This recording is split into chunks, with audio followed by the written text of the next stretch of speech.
चांगली नाही मी तुम्हाला शेळी देईन पण ती जी चांगली टॉपची शेळी ती देऊ शकत नाही ना. जे आपल्या ब्रीडिंग मध्ये काम करायचं ना आपण लगेच ती शेळी देऊ शकत नाही. आता 25,000 तर खिलार बैल भेटतोय मग 2-2 लाखात एखादा बैल आहे ना. हा बरोबर आहे. हे काय इतक्या क्वालिटीत घेणारे शौकीन असते मग शौकीन लोक किती किंमत लावायला असताना आणला होता आपण 2021 ला आणलेला आहे. 2021 ला. हा 1 लाखाला आपण खरेदी शेळ्या पाहिलं का माणूस गेला का शेळ्या पळून जातात माणसापासून. आणि अशा जर शेळ्या जर माणसापासून जर नाही आल्या तिथं तुम्ही खायला किती टाका ते ट्रेस मध्ये राहणार आणि ते माणसापासून जर पळत असल्या तर शेळ्या क्वालिटी कधीच नाही दिसणार. तुम्ही खायला किती असं कटिंगला किती येणार 10 ते 12 रुपये.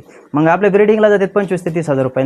कटिंगला माल जातच नाही म्हणजे ब्रिडिंगलाच माल पुरत नाही तर कटिंगला द्यायची गेलं तर 10-15,000 रुपयाचं नुकसान आहे. आता हे लाख रुपयाचे प्राणी आहेत त्याच्यामुळे लसीकरण महत्वाचं आहे. याच्यात बाकी सगळ्या गोष्टी चुकवा फक्त लसीकरण चुकवू नका. खायला मागं पुढे झालं तरी चालतंय पण लसीकरण मागं 3 ते 4 लिटर दूध देतात. 3 ते 4 लिटर. मग त्याच्या मागे त्यांना चारा पण तुम्ही क्वालिटी बघा शेळ्याची प्रत्येक त्यांची चमक बिमक सगळ्या गोष्टी हिचं प्रोडक्शन काय आहे आपल्याकडे वर्षाला ही लाख रुपये कमवून देतील. मी तुम्हाला शेळी देणार आहे का? 5 महिन्यात पिल्लू जर 6 ते 7 हजारात जात असलं तर कटिंग मार्केटला जर विकायचं म्हणलं तर याचं 35 ते 40 किलो वजन होतं तेवढ्या दिवसात. गावरांचं होतं किती आपल्याला 20 ते 25 किलो तेवढ्या दिवसात. मग कटिंगला 5 ते 6 हजारात विकत असलं तर हे कटिंगला जरी विकायचं म्हणलं तरी 15 ते 16 हजार रुपये कधी कोणी नाही यायचं. पैसा पाहून आले का मग तुम्ही तिथे लॉस मध्येच जाणार आहेत. तुम्हाला आवड पण पाहिजे मुळात. पिल्लू आपण असं तयार केलं तर नंबर 1 पिल्लू तयार झालं तर आपल्याला त्याला जवळजवळ 1,51,000ची मागणी आली ती. पण आपल्याला ते मेन ब्रिडिंगला ठेवायचं होतं. हे काली नावाचं ब्रिडर आहे आपलं ते बदलून तिवमंत्री ठेवायचा होता आणि त्याचं रोमन बंद पडलं. ते चारात इन्फेक्शन झालं रोमनला मग ते रोमन बंद पडल्यामुळे ते गेलं आपल्याकडून. ते आपण त्याला खूप प्रयत्न केले 25-30 हजार रुपये शिरवळला नेलता तिकडं पण खर्च केला ते नाही सक्सेस. शेळी जरी घेताना जरी माग लागली तरी आपण नंतरचं प्रोडक्शन आपण सगळं विकणारच ना. एकच बेत झालं की शेळी फेडणार असं नाही ना आपलं. हा बरोबर आहे. मग नंतरचं आपलं कमी पैशात जरी गेलेलं तरी आपल्याला परवडणच ना. गावरांच्या तुलनेत आपल्या डबल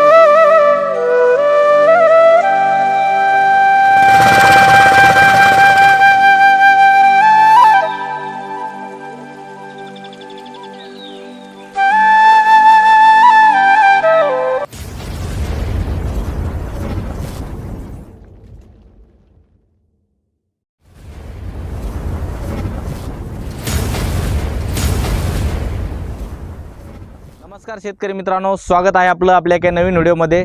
शेतकरी मित्रांनो, आपण आज पाहणार आहोत बिटल शेळी पालनविषयी माहिती. माझ्या पाठीमागं जर तुम्ही पाहिलं तुम्हाला एक शेड दिसतंय आणि या शेडमध्ये जवळपास लहान मोठे 25 बिटल जातीचे शेळ्या आहेत. आणि विशेष म्हणजे हे जे बिटल शेळी पालन आहे फक्त ब्रीडिंगसाठी इथं काम केलं जातं. जे ब्रीडर बिटल जातीमधले असतात ते ब्रीडर इथं तयार होतात आणि ते नंतर सेल केले जातात. कशा पद्धतीने इथं ब्रीडरवर काम होतं, कशा पद्धतीने हे बिटल शेळी पालन आहे आपण सविस्तर माहिती पाहणार आहोत. ही कल्पना त्यांना कशी सुचली, कशा पद्धतीने त्याने गाव खेड्यामध्ये बिटलमध्ये ते काम करतात. तर चला मित्रांनो पाहूया सविस्तर. नमस्कार सर, प्रथमतः स्वागत आहे आपलं आपल्या चॅनलवरती. आपला परिचय आणि आपला ॲड्रेस सांगा प्रेक्षकांना. नमस्कार, मी रामेश्वर गरकळ, मुक्काम पोस्ट घोगस पारगाव, तालुका शिरूर, कासार, जिल्हा बीड येथे आपला फार्म आहे. बरं सर, आता तुमच्याकडं बिटलचा एवढा मोठा ब्रीडर दिसतोय. बिटल शेळी पालनामध्ये जर बघितलं महाराष्ट्रामध्ये सध्या ह्याला काळं सोनं म्हणून ओळखलं जातं आणि बिटलला एवढी मागणी आहे. ह्याच्या जर किमती जर बघितल्या शेतकऱ्यांना हे न परवडणार आहेत. आता हा ब्रीडरची सरासरी किंमत किती असेल? ह्या ब्रीडरची सरासरी किंमत 1 ते 2 लाख रुपये. 1 ते 2 लाख. आता तुम्ही सहज सांगितलं 1 ते 2 लाख. प्रश्न यासाठी विचारला सुरुवातीलाच, 1 ते 2 लाख लोक असं बोलल्याच्या नंतर ऐकल्याच्या नंतर त्या लोकांना असं गैरसमज होतो की हे काहीतरी म्हणजे फसवल्यासारखं आहे. ह्याची किंमत कुठे एवढी असती का, ह्याच्या घोड्याची किमती एवढ्यात. बरं काय सांगता बरं त्याबद्दल? नाही, बिटलमध्ये किंमत पण आहे. तुम्हाला गावरांमध्ये गावरांच्या तुलनेत पण काही बिटल भेटतात. तुम्हाला कटिंगच्या बिटल जर घ्यायच्या म्हणल्या का तुम्हाला 25-30 हजारापर्यंत बिटल भेटते. पण ब्रीडिंग सेटअपचा जर माल घ्यायचं म्हणलं तुम्ही पंजाब मध्ये जर गेले, द्या सोडून त्याला, पंजाब मध्ये जर गेले तरी तुम्हाला 1 ते 2 लाख रुपयाला शेळ्या. बरं सर, आता आपण यासाठी तुम्हाला हा प्रश्न केलता कारण सुरुवातीला लोकांना बिटल म्हणलं की म्हणजे असा गैरसमज झालाय. कारण बिटलमध्ये क्रॉस ब्रीड पण आहेत तर त्याच्या किमती कमी असतात आणि तुमचं हे ओरिजिनल टॉप क्वालिटी मधला ब्रीडर आहे. आता ह्याची किंमत तुम्ही सांगितली लाखाच्या पुढे, ह्याची 2 लाखापासून ह्याची किंमत. याचं काय असतंय, जाहिरात आणि तुमचं नाव किती झालेलं आहे याच्यावर सगळी किंमत ठरत असते.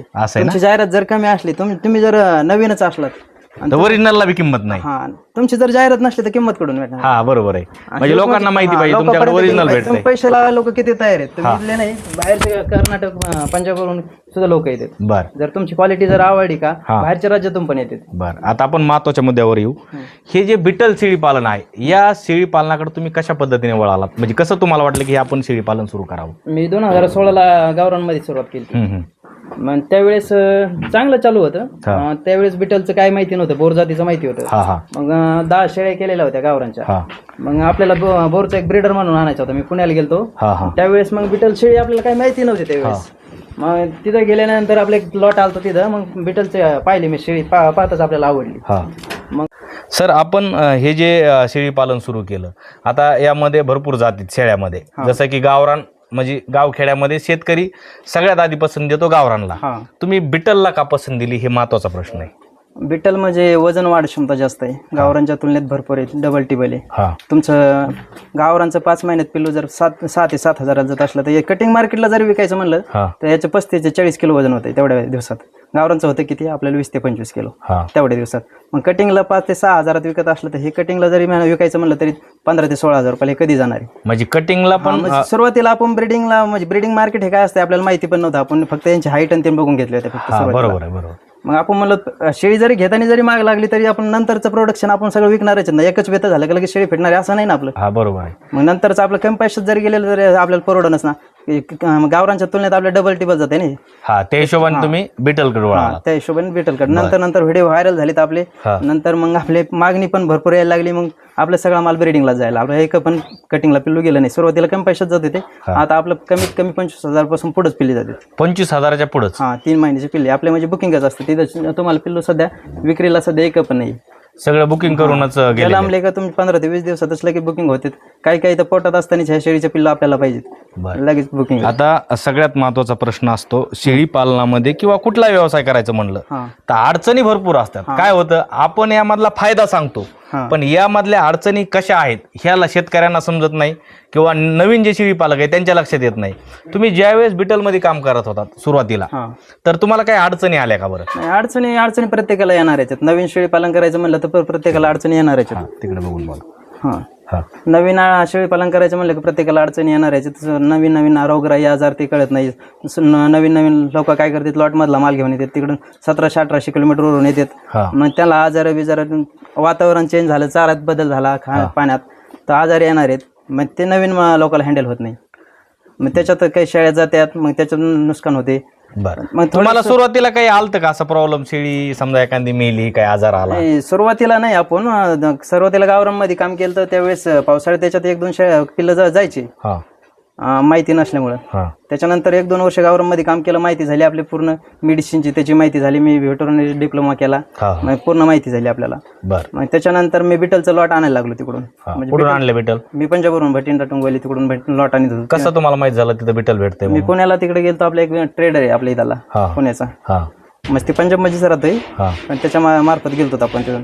त्याच्यासोबत जाऊन जाऊन खरेदी केली. आपण 3 वर्ष ते करीत होतो. 17, 18, 19 ते केलं. नंतर त्याच्यात पण काय झालं, आपलं 9 लाखाचा एक लॉट आणला होता. 9 लाखाचा? 9 लाखाचा एक लॉट आणलेला. त्याच्यात एकही शेळी वाचली नाही. आपल्या एंटरोटॉक्सिमिया नावाचा आजार त्यांना लागू झाला, त्याच्यात एकच शेळी मी वाचली नाही. 9 लाखामध्ये किती आणल्या होत्या आपण? जवळपास 9 लाखामध्ये जवळजवळ 50 ते 60 शेळ्या आणल्या होत्या. 50 ते 60 शेळ्या पाठीन ते. आणि सुरुवातीलाच तुम्हाला 9 लाखाचा लॉस झाला. मग तुम्ही खचला नाहीत का? बरं, 9 लाख आपले गेले ना, आता हे धंदा करायचाच नाही? नाही, खचलो नाही. आपल्याला आता काय चुकी झाली हे कळालं ना. पण मी काय मग म्हणलो, आपण लॉट मधला माल घेतो ना, आपण ब्रीडिंग सेटअप मधला माल घ्यायचा. आपल्याला जेवढ्या फार्मला ठेवायच्या तेवढ्याच घ्यायच्या आणि टॉप क्वालिटीच्या घ्यायच्या सगळ्या. मग टॉप क्वालिटी शेळ्या घेतल्या. मी म्हणलो हे जर आता बंद केलं तर आपल्याला झालेलं नुकसान कुठून भरून निघणार आहे? बरोबर आहे. ते तिथं स्टॉप झाला असतं, नुकसान कुठून भरून निघलं नसतं. ते नुकसान तुमचं भरून निघण्यासाठी तुम्ही परत अजून या क्षेत्रामध्ये काम. पण आपल्याला माहिती होती ना आपलं चुकलंय कुठं. आपण लॉट आणत होतो, त्याच्यात आपण लॉट सेट करून विकत होतो, त्याच्यात शेळ्या मेल्या आपल्या. मग आपण जर हे लॉट प्रत्येक वेळेसच नाही झालं. इथून मागले 3 वर्ष गेले तर आपल्या इथून मागे एक लॉट मेल नाही. याच्यात म्हणजे इटीचा आजार आला, त्याच्यात मेले. मग म्हणलं हे रिक्स घेण्यापेक्षा आपण एकच लॉट आणायचं आणि तिथून पुढे पिल्ले विकायचे. ब्रीडिंग सेटचा मग सगळ्या माल आणला आपण, कटिंगचा माल आणला नाही. पंजाबमध्ये लॉट मधले जेवढे आणतात कटिंग माल आणतात, काही चांगल्या क्वालिटीचा आणतात, काही कटिंगचाच माल येतो. बर सर, शेळी पालन करायचं म्हटलं की सगळ्यात महत्त्वाचा प्रश्न असतो चारा. आता आपल्याकडे हे पूर्ण बंदिस्त शेळी पालन आहे का अर्ध बंदिस्त, कशा प्रकारे? पूर्ण बंदिस्त आहे आपलं. बर उन्हाळ्यात आपण सोडतो थोडंफार, पण पावसाळ्यात पूर्ण बंदिस्त असते, सोडायला पण जागा नाहीये. बर. आता आपण चारा लागवड वगैरे कसं केलेलं आहे? चारा लागवड आपल्याकडे चारा जास्त नाहीये, सुका चाऱ्यावर आपण जास्त काम करतो. तर हिरवा चारा जास्त लागतोय असं पण नाही. 12 प्रकारचे चारे खात्यात शेळ्या असं म्हणतात. आपल्याकडे जास्त तेवढ्या प्रकारचे चारे नसतात कधीच. आपण 2016 पासून करतो. तुम्हाला हिरव्या चाऱ्यात मेथी घासन मका जर असले तर बाकीच्या हिरव्या चाऱ्याची काही गरज नाही. सुका चाऱ्यात तुरीचं भुसकट, आपल्याकडं भिमुगाचा पाला, पुन्हा ज्वारीचा कडबा असं असतो चारा. बर. आता या शेळी पालनामध्ये तुम्ही इथं गव्हाणी वगैरे बनवलेले आहेत, संपूर्ण तुमचं सेटअप आहे. आता तुमच्या शेळी पालनामध्ये तुम्ही सुरुवातीला सांगितलं इथं आल्याच्या नंतर की तुम्ही ब्रीडिंग मध्ये काम करताय जास्त, कटिंग मार्केटला करत नाही. ब्रीडिंग मध्येच का बरं? ब्रिडिंगला पैसा कटिंगच्या तुलनेत भरपूर आहे ना. ब्रिडिंगला म्हणजे कारण की कटिंगला माल जातच नाही. कटिंगला याच्या किमती 3 महिन्याच्या पाठीचे कटिंगला किती येणार? 10 ते 12 हजार रुपये. मग आपल्या ब्रिडिंगला जातात 25 ते 30 हजार रुपये. कटिंगला माल जातच नाही, म्हणजे ब्रिडिंगलाच माल पुरत नाही, तर कटिंगला द्यायची गरजच नाही ना. बरं, ब्रीडिंगला तरी कवर नेमकं पुरणार आता हा माल? ब्रिडिंगला आता पंजाब हे राज्य म्हणजे उगमस्थान आहे बिटलचं. तुम्ही जर ब्रिडिंग ओरिजिनल मध्ये ब्रिडिंग जर काम करीत राहिले तर आयुष्य गेलं तरी ब्रिडिंग संपणार नाही. ब्रिडिंग मार्केट आणि कटिंग मार्केट तुम्ही उगाल वाटचे कुठले हाईट जर कमी जर असली तुमची, गावरांची जर तेवढीच जर हाईट असली तर मग तुमच्या कटिंगला माल जाणार आहे. पण ब्रिडिंगमध्ये आजही पंजाबमध्ये म्हणजे तिथं आपली जशी उस्मानाबादी शेळी आहे तशी बिटल आहे त्यांची. मग त्यांच्या सगळ्याच शेळ्या ब्रिडिंगला जातात का? असं नाही ना. कटिंगला पण माल जातो, पण कटिंगला माल कोणता जातो? ज्याची हाईट नाही, त्यांची देखणेपणा कमी आहे, तो माल कटिंगला जातोय. मग बाकीचा माल आहे का ब्रिडिंगला जातो. म्हणजे त्यांची किमती आहे का, तुम्ही आज पण कुलदीपकडे त्यांच्याकडे जर गेले तर 1,00,000-2 लाख रुपयाचे पिल्ले आहेत. मग तो माल म्हणजे तिथं जिथं उगमस्थान आहे तिथं जरी 1,00,000-2 लाख रुपये किमती आहेत. म्हणजे एवढ्या दिवसापासून आपलं जसं गावरान शेळी तशी बिटल पंजाबमध्ये उस्मानाबादी जशी गावरान आपली आहे तशी बिटल आहे. मग एवढ्या दिवसापासून त्यांचं जर ब्रिडिंगमध्ये काम चाललंय तर आपण एवढ्या लवकर संपणार नाही. बरं. आता आपल्याकडं वर्षाला किती ब्रीडर तयार होतात? वर्षाला आपल्याकडं ब्रीडर म्हणजे पाठी बोकडं म्हणजे दोन्ही ब्रिडिंगला जातात ना. त्याच्यामुळं एवढ्या आपल्या आता सध्या शेळ्या कमी आहेत. 25 शेळ्या हमखास असतात आपल्याकडं. आता लहान मोठे करून 30 आहेत. आता 25 शेळ्याच्या आपल्या जवळजवळ 70 ते 80 पिल्ले तयार होते. 70 ते 80 एका वर्षामध्ये? बर. आता ते तुम्ही किती महिन्याच्या नंतर विक्री करता बरं ब्रीडर म्हणून? ब्रीडर म्हणून आपल्या सुरुवातीला बुकिंग होते, काही बुकिंग नाही झाले तर मग ते 3 महिन्याच्या नंतर विकतो आपण. म्हणजे 3 महिन्याच्या नंतर? बर. आता तुमची जी बुकिंग असते कशा पद्धतीने केली पाहिजे बरं, शेतकऱ्यांना जर पाहिजे असेल तर? बुकिंग आपली शेळीचे पिल्ले जन्मल्याच्या नंतर होते. म्हणजे तुमच्याकडं आधी बुकिंग करावं लागते का कसं? म्हणजे नेमकं तुमची प्रोसेस कशी फार्मची? बुकिंगला म्हणजे आपण शेळीची क्वालिटी ते पाहून पिल्लाची क्वालिटी ठरते. म्हणजे जसं शेळी असेल त्याचं पिल्लू तसं पडणार आहे ना. म्हणजे ठराविक किंमत नाही तुमची? नाही, जसं पिल्लू पडन त्याच्या किंमतीनुसार किंमत ठरते. आता एखाद्या शेतकऱ्यांना पाहिजे समजा बिटल तुमच्याकडून, तर त्यांची प्रोसेस कशी आहे की सुरुवातीला रक्कम भरायची ती त्यानुसार?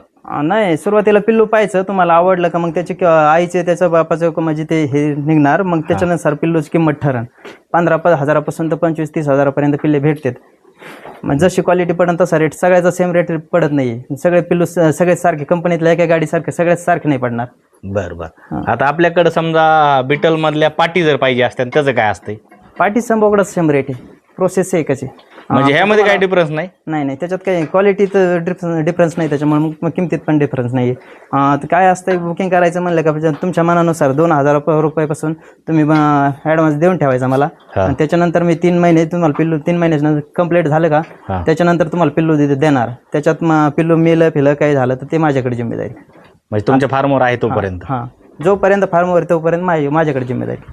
ते तर आहेच, पण समजा आता तुम्ही तुमचा जो मोठा ब्रीडर होता, आता समजा बाय चान्स ही शेळी तुमची, आता ह्या शेळीची काय किंमत होईल बरं एक अंदाजे तुमच्या मतानुसार? आता ही शेळी जास्त वयाची झाली. ह्या क्वालिटीची जर शेळी घ्यायची म्हणलं तुम्ही पंजाबमध्ये गेले तरी बी लाखाच्या पुढे शेळीची किंमत आहे. लाखाच्या पुढं? पण हे शेतकऱ्यांना न पटण्याजोगी गोष्ट आहे आपल्या महाराष्ट्रातल्या गावखेड्यातल्या. ते बरोबर आहे, पण क्वालिटीनुसार किंमत म्हणजे जे टॉपचा माल आहे का त्याला किंमत इथं पण आहे आणि पंजाबमध्ये गेलं तरी किंमत आहे. बरं, टॉपची जी क्वालिटी कशी ओळखायची बरं? त्याची काय ओळख आहे नेमकी बिटलची? टॉपच आहे, ओरिजिनल आहे? मेन हे कानं बिनं सगळ्या गोष्टी आहेत. याचं सगळेच जण सांगतात, डोळे सांगतात, कानं सांगतात, पण याचं मेन शरीर बघायचं. शरीर म्हणजे नेमकं काय, कशा शरीर, याची हाईट, याचा पोटाचा घेर, तुमच्या शेळी नसते हाईटच. लोक काय सांगतात 37 हाईट 42 हाईट आहे, नसते हाईट पण नाही बघायची. तुमच्या शेळीचं वजन किती दिवसात किती वजन आहे पिल्लाचं पण. आणि हे शेळीचं वजन किती, जवळजवळ 70 ते 80 किलो आहे. हे वजन, हे पोटाचा घेर बघायचा, शेळीची नुसती हाईटच नाही पाहिजे. हे पोटाचा मधला इथून पोटापासून पाठीचा भाग बघायचा, त्याच्यात किती जागा आहे. तुमच्या जागा जर कमी असली तर हाईटला काहीच मार्केट नाही.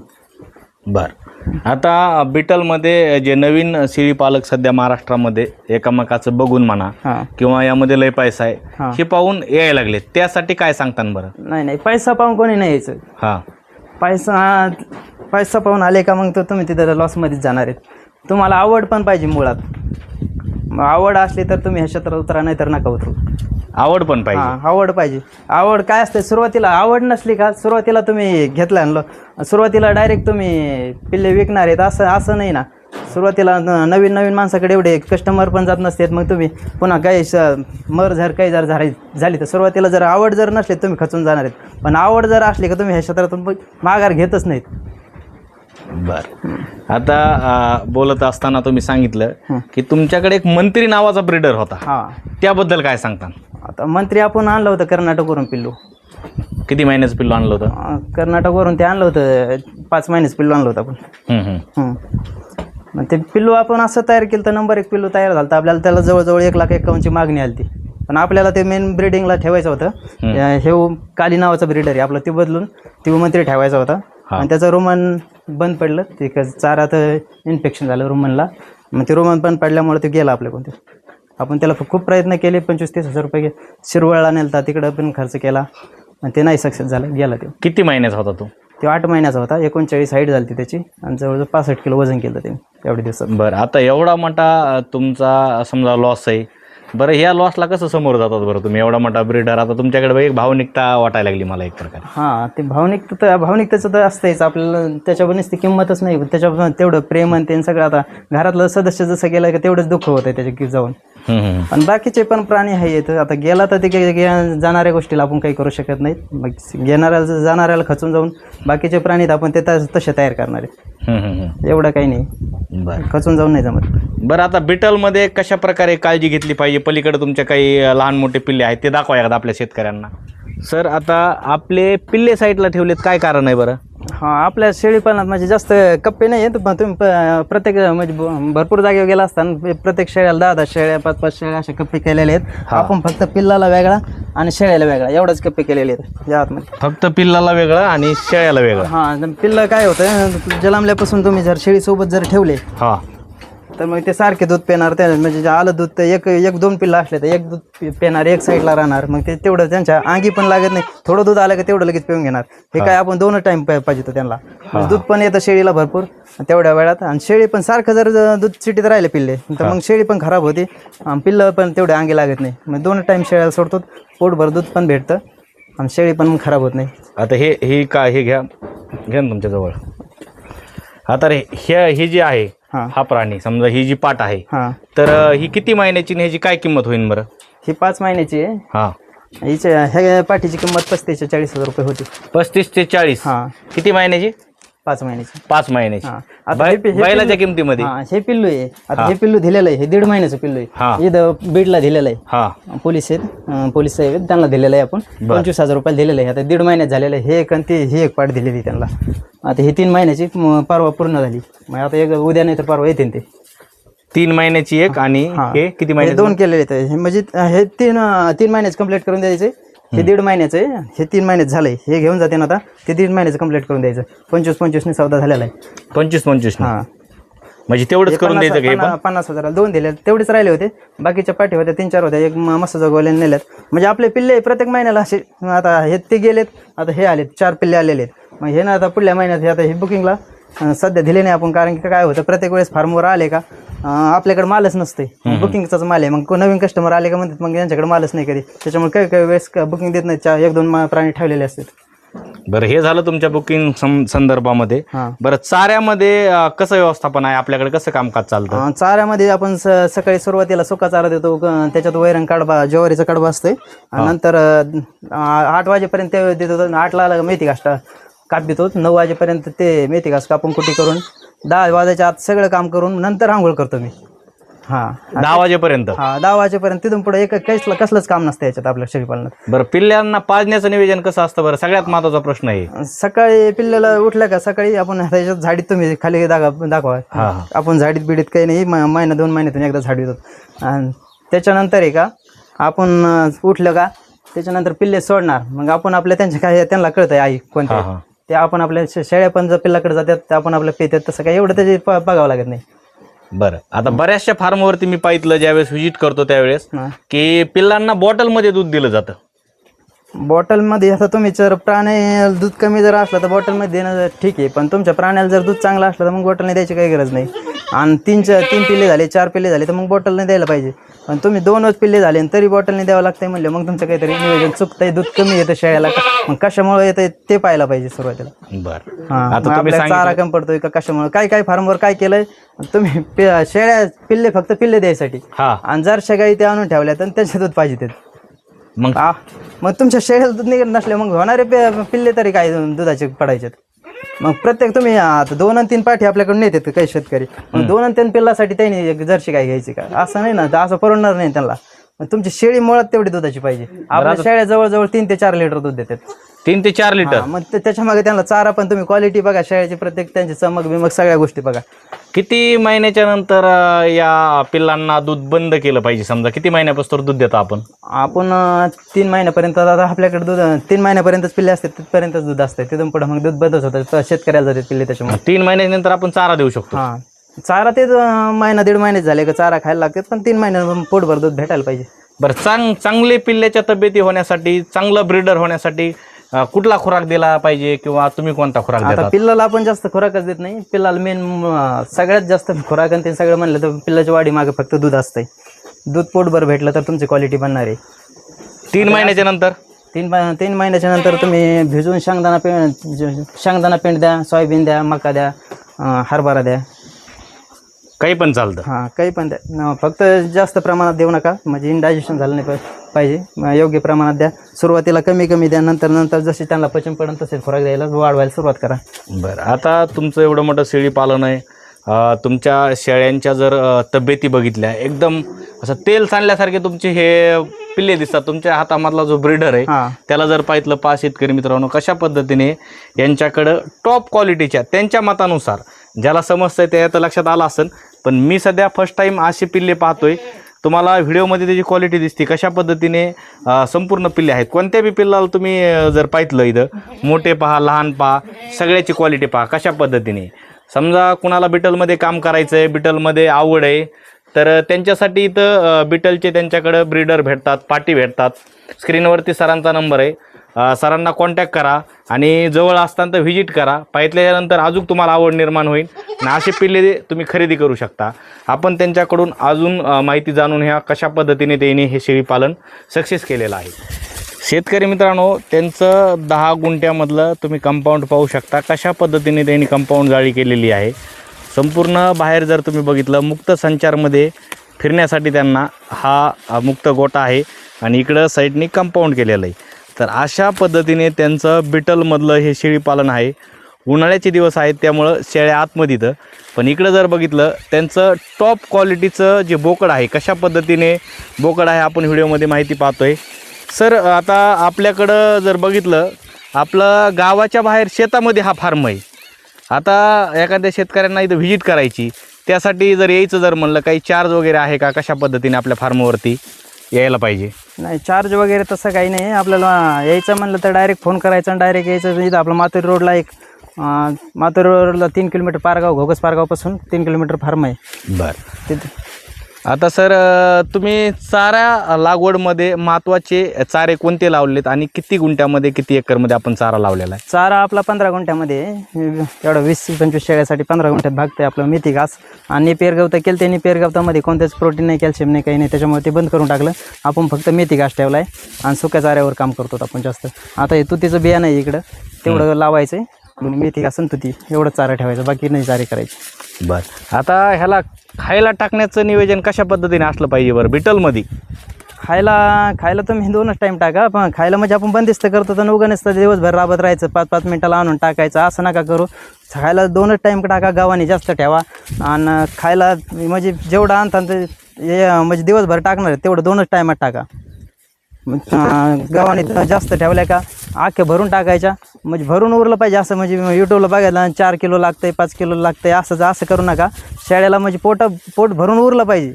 आज सकाळी टाकलं का, मी आज सकाळी टाकतो पोटभर गव्हाणी भरून. आपलं गव्हाणी पाहिलं तुम्ही भरपूर गव्हाणी तेवढे भरून जर टाकल्या का डायरेक्ट उद्या त्यांच्यातून चारा काढायचा, थोडाफार चारा उरला पाहिजे तो काढून म्हणजे गोराला पोट भरून शिल्लक राहिलं पाहिजे. पोट भरून शिल्लक राहिलं पाहिजे, जसं लागेल तसं ते दिवसभर खात्यात म्हणायचं, सकाळी भरून ठेवायचे. आणि पुन्हा शेळ्या तुमच्या नसतं, आता हे क्वालिटी नसतं चाऱ्यावर पण नसते, तुमचं भावनिकते पण याच्याशी निगडीत असते.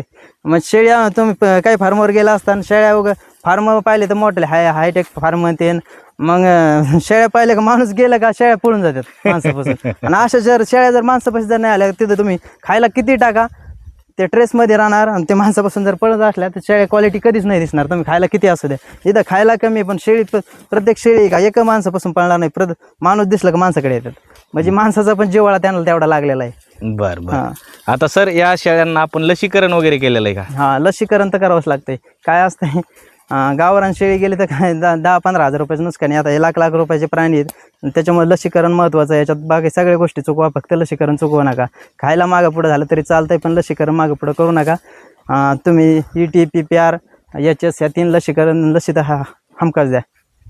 बरं. आणि समजा प्रथम उपचार म्हणून आपल्या फार्मवरती कोणते औषध आपण ठेवले पाहिजेत, कशा पद्धतीने? आता सुरुवातीला नवीनच शेळी पालक डायरेक्ट मेडिसिनबद्दल जास्त माहिती, प्रेग्नन्सी शेप कोणते औषध आहेत ते सगळ्या गोष्टी माहिती नाही होणार. त्याच्यामुळे जास्त नाही इंजेक्शन त्यांना देता येणार नाहीत. आपण जास्त नाही मेनलेक्स प्लस हे तापीसाठी त्यासाठी म्हणजे लंगडणं म्हणजे एक गोळी एक औषध म्हणजे फक्त एकच आजारासाठी असं काम करतंय असं नसतंय. आता तुम्ही प्रथम उपचारासाठी मेनलेक्स प्लस हे तुम्ही लंगडणं, ताप आलं, शेळी म्हणजे घायल झाली थोडीफार तर ते देऊ शकता, म्हणजे त्याच्यापासून काही साईड इफेक्ट नाही आहे. आणि तुमचं जर जास्त आजार असलं तर डॉक्टरला दाखवा, आणि प्रत्येकाला डॉक्टर बोलवू नका, परवडणार नाही. मग जुलाब जर लागले तर पाबाडीन, सल्फाट, डिमिडीन, बायोट्रिम हे टॅबलेट ठेवा. जर नाही त्या टॅबलेटनी जर कवर नाही झालं तर नंतर डॉक्टर बोलवा. प्रत्येक गोष्टीला डॉक्टर बोलवू नका. शेळी कोचामली काही झाली तर मेनोलेक्स प्लस देऊन टाका, अर्धी टॅबलेट, त्यांनी होतं आहे कवर. जर तुमचं मोठं व्हायरल इन्फेक्शन जर काही एखादा जर असला, मोठा आजार असला तर त्यांनी होणार नाही. मग त्याच्यासाठी अँटीबायोटिक ते लागतील. त्याच्यानंतर मग तुम्ही डॉक्टर बोलवा. सुरुवातीला डायरेक्ट डॉक्टर बोलवतात तर मग थोडेफार आता जास्त शेळ्या जर झाले तर मग थोडेफार आजार ते चालूच असते, तापी चालू असते. मग प्रत्येकाला परवडायचं नाही आहे. बरं. आता शेळी पालनची बिटलमध्ये एखाद्याला सुरुवात करायची कितीपासून केली पाहिजे? बिटल आपल्या आता काय असतंय प्रत्येकाच्या तुमच्याकडे पैसा किती, गुंतवणूक किती करू शकतात, पुन्हा ते पण महत्त्वाचं आहे. आणि तुमची जर गुंतवणूक करण्याची गावरान शेळ्यामध्ये करायला असतं 1-2 पासून सुरुवात केली तरी चालतंय. आणि तुम्ही 5+5+1चं जास्त तुमचं असले पैसे जर असले तर 5 पासून करा, सुरुवात करा. बिटलमध्ये कितीपासून करायला पाहिजे? 5+1. 5+1. हां. बरं. शेळ्या कशा निवडल्या पाहिजे, किती महिन्याच्या, कशा काय? पाठीपासून करावं नाही तर पहिलं शेळ्यापासून करावं. काय असतंय तुम्ही फार्मर कुठल्या जरी गेले का तुम्हाला डायरेक्ट टॉप क्वालिटीची शेळी कोणी देऊ शकत नाही. म्हातारी वयस्कर झालेली शेळी तुम्हाला देते, आणि तुम्ही टॉप क्वालिटीतली आता मला तुम्ही अशी शेळी मागितली, हिचं प्रोडक्शन काय आहे आपल्याकडे, वर्षाला ही लाख रुपये कमवून देतील, मी तुम्हाला शेळी देणार आहे का? नाही देणार. त्याच्यामुळे तुम्ही टॉप क्वालिटी आता माझ्या लॉटमध्ये म्हणजे एखादी शेळी पाळणार, एखाद्या मला जर वाटलं शेळी आपली चांगली नाही मी तुम्हाला शेळी देईन, पण ती जी चांगली टॉपची शेळी ती देऊ शकत नाही ना. जे आपल्या ब्रिडिंगमध्ये काम करायचं ना आपण लगेच ती शेळी देऊ शकत नाही. कारण की मग त्याच्यामुळे काय करा तुम्ही त्यांचे होणारे प्रोडक्शन आहे का पिल्ले, मग त्याच्यापासून सुरुवात करा. 3 महिन्याची 4 महिन्याची पाठी खरेदी करा, मग त्याच्यापासून सुरुवात करा. आणि घेताना चांगले क्वालिटीतले पिल्ले बघा, त्यांची चमक बिमक, खुरटुले पिल्ले बघू नका. खुरटुले पिल्ले घेतले तर तुम्ही वाढ ते भेटणार नाही तुम्हाला जेवढी पाहिजे तेवढी. बरं. आता सुरुवातीला पैशाकडे बघू नका. मग तुम्हाला काय असतं लॉटमध्ये 6-7 महिन्याची पाठी, तुम्हाला असं वाटतं आता इथं 3-3 महिन्याचे पिल्ले एवढे आहेत, पण 3 महिने त्यांनी वजन किती केलेत. आणि तुम्ही लॉटमधले घेतलं जर 7 आणि 8 महिन्याचे पिल्लू जर तुमचं 10-15 किलो जर असलं तर मग ते घेऊन उपयोग नाही ना. तुम्हाला किंमत कमी दिसन, पण तुम्हाला मग तेवढं ती शेळी त्यांनी बनणार नाही ना भविष्यात. बरोबर आहे. आता तुम्ही सांगितलं शेडच्या बाबतीमध्ये आपण चर्चा करूया थोडी. तुमचं शेड बघितलं तिथं साध्या पद्धतीने कप्पे वगैरे कुठे काही केलेले नाहीत, तर शेड रचना कशी असायला पाहिजे बरं तुमच्या मतानुसार? शेड तुम्ही लय हायटेक करायची एवढी गरज नाही. तुम्हाला शेळ्याला फक्त शेळ्यावर खर्च करा, तुम्ही शेडवर काही करू नका. शेड आपल्याला काही उत्पन्न देणार नाही. शेडवर खर्च करायची काही गरज नाही. तुम्ही पुन्हा नवीन माणसाने कुठं गेलं का शेड बघू नका. ते शेडमधले प्राणी कसे आहेत ते बघा मेन. आणि शेडवर खर्च करायची काही गरज नाही. तुम्हाला शेडे कप्पे केलं जर केलं, आता हे तुम्ही शेळ्या पाहिल्यात बाहेर फिरतात, ज्याला जिकडं फिरायचं तिकडं फिरतात. म्हणजे असं म्हणजे तुम्ही 10 बाय 10चे कप्पे करतात आणि त्याच्यात शेळ्या ठेवल्या का त्यांना पूर्ण स्वातंत्र्य हिरवून घेतल्यासारखं होतं त्यांच्याकडून. बरोबर आहे. त्या तुम्ही खायला किती घातलं आणि ते जर शेळ्याला स्वातंत्र्य जर नसलं, त्यांना वाटलंच आपण असं तुरुंगात आणल्यासारखं, तर मग त्या सुधारणार नाहीत ना. त्याच्यामुळे आपण फक्त पिल्लाला एक सेपरेट केलेलं आहे. त्यांना लहानपणीपासून सवय असते, तेवढ्या कप्प्यात राहतात. 5च्या नंतर सोडून देतात, मग ते खेळत येत कुदत येत सगळं होतंय. मग बोलत राहा. हां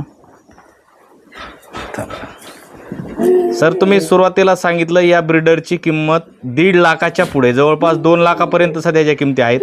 बरं, आता हे सगळं आहे तुमचं, हां. पण जे नवीन घेणारे शेतकरी जे फार्मर आहेत, खरंच बरं एवढ्या किमती देतात का बरं? हो, आपल्याला पैसे काय आता याचं नाव, ते याचे पिल्ले प्रोडक्शन कसं पडलेलं आहे याच्यावर किंमत ठरते. याचे नाव लोक भरपूर पैसे द्यायला गुंतवायला की भरपूर तयार आहेत. आता हे काय क्वालिटी जर निघली का तुम्हाला पैसे, म्हणजे याचे प्रोडक्शन जसं पडलेलं आहे तशी किंमत ठरते. मग याचं नाव जर ते जास्त झालेलं असलं तर इथूनच नाही, आपल्या महाराष्ट्रातून नाही, कर्नाटकवरून सुद्धा कस्टमर येतात आपल्याला घ्यायला. बाहेर राज्यातून पण आपल्याकडे कस्टमर येतात. हां, पैसे गुजवायला किती तयार आहेत. आता तुम्ही गावरान खिलार जात असं जर पाहिलं, बैलाची जर इथं तोडीत तुम्ही केलं तर सगळे सेम रेट पडत नसते ना. आणि तुम्ही जर म्हणता ना आता 25,000 तर खिलारात बैल भेटतोय, मग 2-2 लाखात एखादा बैल आहे ना. हा, बरोबर आहे. हे काय इतक्या क्वालिटीत घेणारे शौकीन असते, मग शौकीन लोक किती किंमत लावायला तयार आहेत.